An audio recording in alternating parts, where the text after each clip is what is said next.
بسم اللہ الرحمن الرحیم۔ اللہ تبارک و تعالیٰ کے بابرکت نام سے شروع کرتی ہوں جو بڑا مہربان نہایت رحم کرنے والا ہے۔ محترم سامعین السلام علیکم۔ کل کی ویڈیو میں ہم نے قیامت کے آغاز سے لے کر میدان حشر تک کے حالات و واقعات کی کچھ تفصیلات جانی تھیں۔ باقی کی تفصیلات آج کی ویڈیو میں جانیں گے۔ 50,000 سال تک میدان حشر میں کھڑے رہنے کے بعد لاچار اور بے بس ہو کر لوگ حضرت آدم علیہ السلام کی خدمت میں حاضر ہو کر عرض کریں گے کہ اللہ تبارک و تعالیٰ نے آپ کو اپنے ہاتھ سے بنایا اور روح پھونکی، فرشتوں سے سجدہ کروایا۔ آپ اللہ تبارک و تعالیٰ سے ہمارے لیے سفارش کر دیں کہ اللہ تبارک و تعالیٰ حساب کتاب شروع کر دیں اور ہمیں حشر کی تکلیف سے نجات عطا فرما دے۔ حضرت آدم علیہ السلام ارشاد فرمائیں گے کہ آج میرا رب اس قدر غصے میں ہے کہ اس سے پہلے نہ کبھی ہوا نہ آئندہ ہوگا۔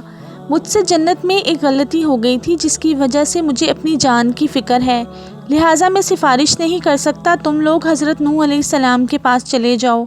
لوگ حضرت نوح علیہ السلام کی خدمت میں حاضر ہو کر سفارش کی درخواست کریں گے تو حضرت نوح علیہ السلام فرمائیں گے کہ میں نے دنیا میں اپنی قوم کے لیے بد دعا کی تھی جس کے نتیجے میں وہ ہلاک ہو گئی تھی۔ آج مجھے اپنی جان کی فکر ہے، میں سفارش نہیں کر سکتا، تم حضرت ابراہیم علیہ السلام کے پاس چلے جاؤ، وہ ضرور سفارش کریں گے۔ لوگ حضرت ابراہیم علیہ السلام کی خدمت میں حاضر ہو کر عرض کریں گے کہ آپ اللہ کے نبی اور اس کے خلیل ہیں، آپ ہماری سفارش کر دیں، آپ دیکھ رہے ہیں کہ ہماری کیا حالت ہو رہی ہے۔ حضرت ابراہیم علیہ السلام وہی بات ارشاد فرمائیں گے جو حضرت آدم علیہ السلام اور حضرت نوح علیہ السلام نے فرمائی تھی کہ آج میرا رب اتنا ناراض ہے کہ آج سے پہلے نہ کبھی ہوا نہ آئندہ ہوگا۔ میں نے دنیا میں 3 جھوٹ بولے تھے جس کی وجہ سے آج مجھے اپنی جان کی فکر ہے، میں سفارش نہیں کر سکتا، تم موسیٰ علیہ السلام کے پاس چلے جاؤ۔ وہ موسیٰ علیہ السلام کی خدمت میں حاضر ہو کر عرض کریں گے کہ اللہ تبارک و تعالیٰ نے آپ سے ہم کلام ہو کر آپ کو فضیلت بخشی، آپ ہمارے لیے سفارش فرما دیں۔ موسیٰ علیہ السلام فرمائیں گے کہ آج میرا رب اتنے غصے میں ہے کہ نہ اس سے پہلے کبھی ہوا نہ ہوگا، میں نے دنیا میں ایک شخص کو قتل کر دیا تھا، مجھے اپنی جان کی فکر ہے، لہٰذا میں سفارش نہیں کر سکتا، تم لوگ عیسیٰ علیہ السلام کے پاس چلے جاؤ۔ لوگ حضرت عیسیٰ علیہ السلام کے پاس حاضر ہو کر سفارش کرنے کو کہیں گے۔ حضرت عیسیٰ علیہ السلام بھی یہی جواب دیں گے جو باقی تمام انبیاء کرام نے دیا۔ پھر فرمائیں گے کہ تم لوگ حضرت محمد مصطفیٰ صلی اللہ علیہ وسلم کے پاس چلے جاؤ، وہ ضرور تمہاری سفارش کریں گے۔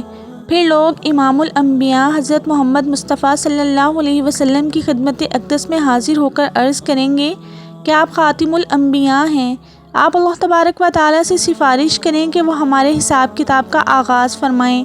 نبی کریم صلی اللہ علیہ وسلم فرمائیں گے کہ ہاں میں ہی آج کے روز سفارش کے لائق ہوں، اور نبی کریم صلی اللہ علیہ وسلم کو میدان حشر سے شفاعت کے بلند ترین مقام محمود پر پہنچا دیا جائے گا جو جنت میں عرش الہی کے نیچے ہوگا۔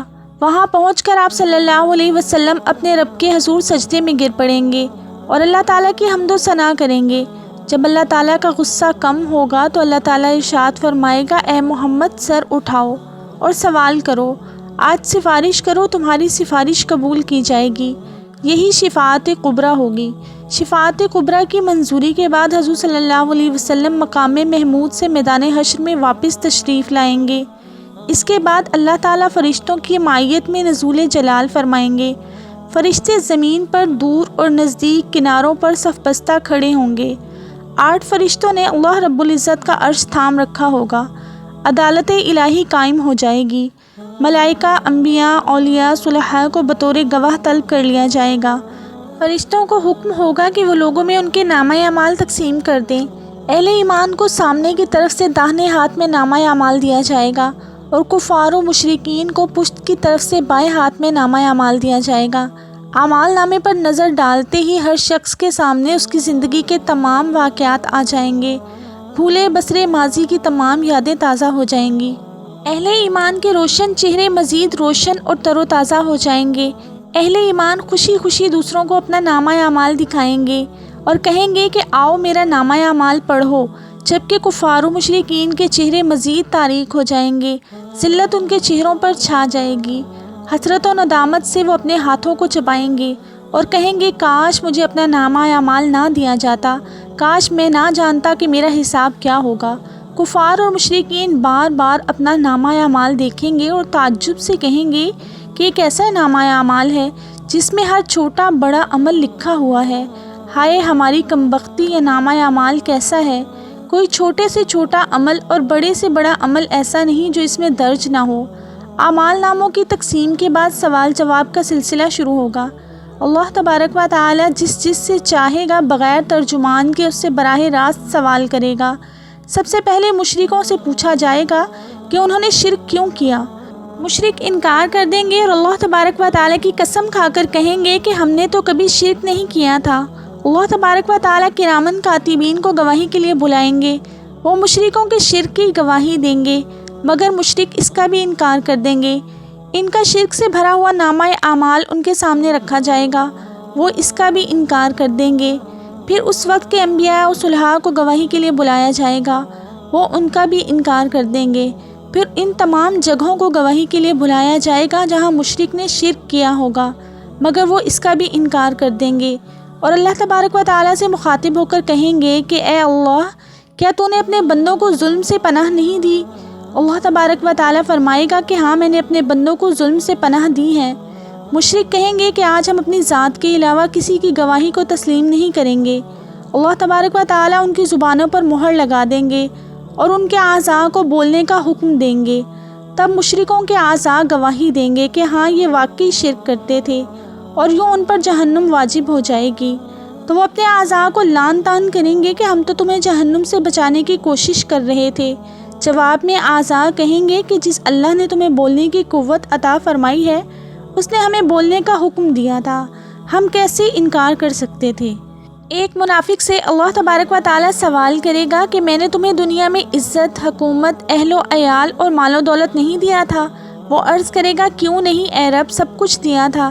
اللہ تبارک و تعالیٰ دوسرا سوال پوچھے گا کیا تمہیں یقین تھا کہ قیامت آئے گی اور اللہ کے سامنے جواب دہ ہونا پڑے گا؟ منافق کہے گا ہاں اے رب، مجھے پورا یقین تھا، میں نے تیرا کلمہ پڑھا، تیری کتاب پر ایمان لایا، تیرے رسول پر ایمان لایا، نماز پڑھی، روزے رکھے اور زکوٰۃ دی۔ منافق اپنی تعریفیں کرنے میں پورا زور صرف کر دے گا۔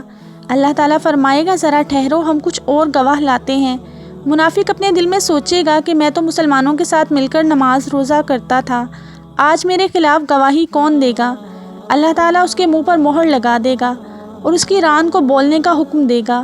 اس کے جسم کا رواں رواں اس کے نفاق کی گواہی دے گا کہ ایک طرف تو یہ نماز روزہ کرتا تھا اور دوسری طرف کفار کی دوستی پر نازاں تھا، ان کے مفادات کا تحفظ کرتا رہا، مسلمانوں کو دھوکہ دیتا رہا اور ان سے غداری کرتا رہا۔ اللہ تعالیٰ اس پر سخت غضبناک ہوں گے اور جہنم اس پر واجب ہو جائے گی۔ اہل ایمان سے سوال و جواب کا انداز بالکل مختلف ہوگا۔ ایک مومن آدمی کو اللہ تبارک و تعالیٰ اپنے پاس بلا کر اس پر اپنا دامن رحمت ڈالے گا اور اس سے فرمائے گا کہ تو نے فلاں گناہ کیا تھا، فلاں گناہ کیا تھا۔ مومن عرض کرے گا ہاں اللہ، میں نے کیا تھا۔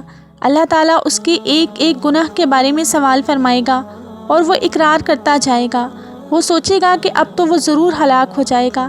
آخر میں اللہ تبارک و تعالیٰ اس سے ارشاد فرمائے گا کہ میں نے دنیا میں بھی تیرے گناہوں پر پردہ ڈالا تھا، آج بھی پردہ ڈال رہا ہوں، پھر اسے جنت میں بھیج دیا جائے گا۔